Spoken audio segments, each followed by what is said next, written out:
Okay, we have a 5 questions, and every question there is a cash prize. Wow. Okay. 1. Who said and to whom it was said, "You fool, that night your life will be demanded of you, and the things you have prepared, to whom will they belong?" Yeah, the wicked. Who The wicked said servant.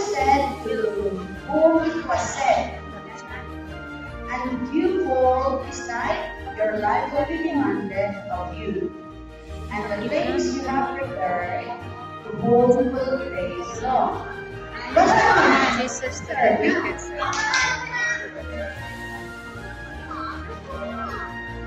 Jesus to the rich man. Jesus said to the poor, To the full, yeah. to the poor rich man. Yes. To the full man. Ano ang parable? This is a parable. To the Any answers?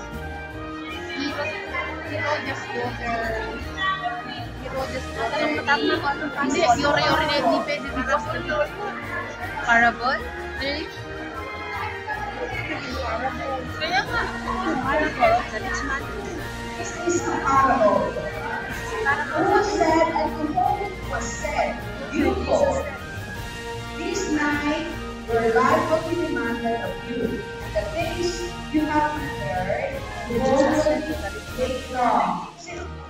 May nagsabi na ng full man. Mali yun. Incomplete one.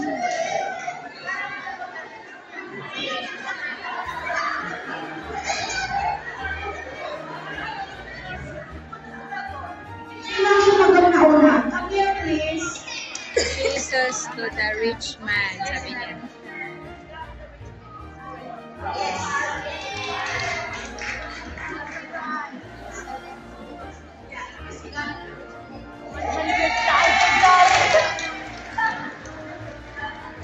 O, saan ang cash? Sila na. Maganda din palang kung yun. May pera ka. Ready, guys? Okay, the second question. What are the 2 stories in the gospel that these words, "with God nothing is impossible," or "with God all things are possible," are written? Ulit ha. What are the 2 stories in the gospel that these words, "with God nothing is impossible," or "with God all things are possible," are 2 written? stories. God nothing is impossible. Then an angel to Mary. The Annunciation. The Annunciation. Another one.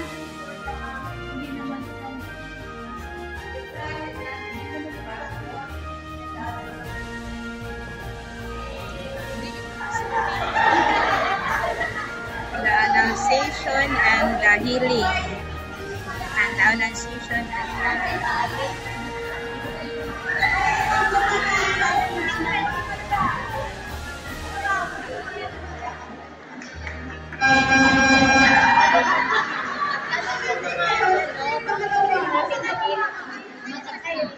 kayo.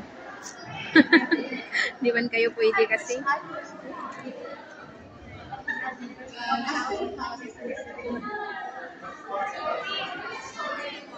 Stories.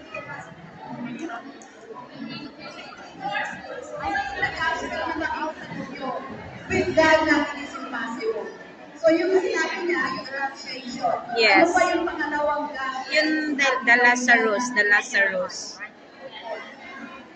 So wala?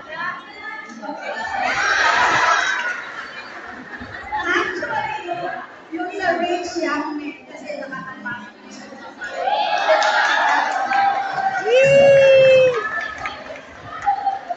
Rich young story. Annunciation and the Restoration restoration of each young ruler.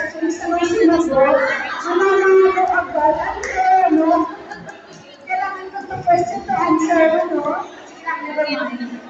That's for the audience, okay? And then the third one, the washing of the feet, the disciples, the night Jesus was betrayed, in written whose gospel.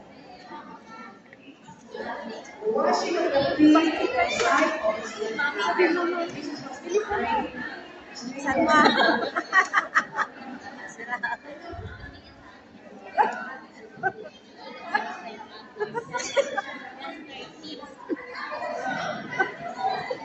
Okay, John, it's the answer.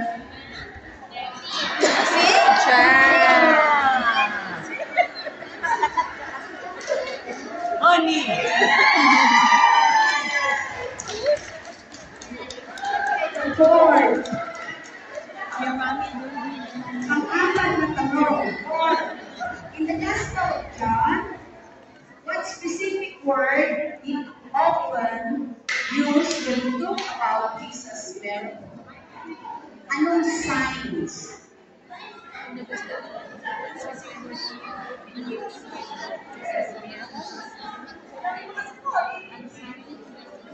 Any question? Only the spectators will answer.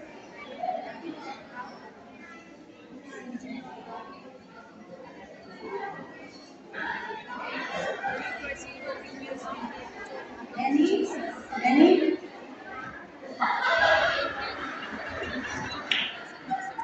Correct. The word is I am.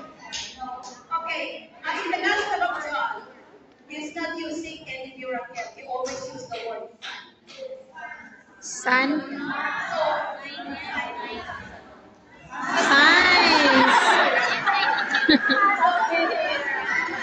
Instead of miracle, signs. Woo, woo, woo. Okay, pass. Anyway, extension na yan. Don't worry.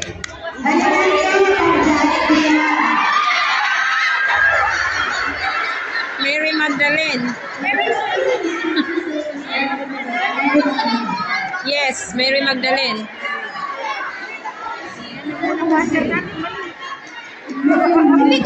Yeah.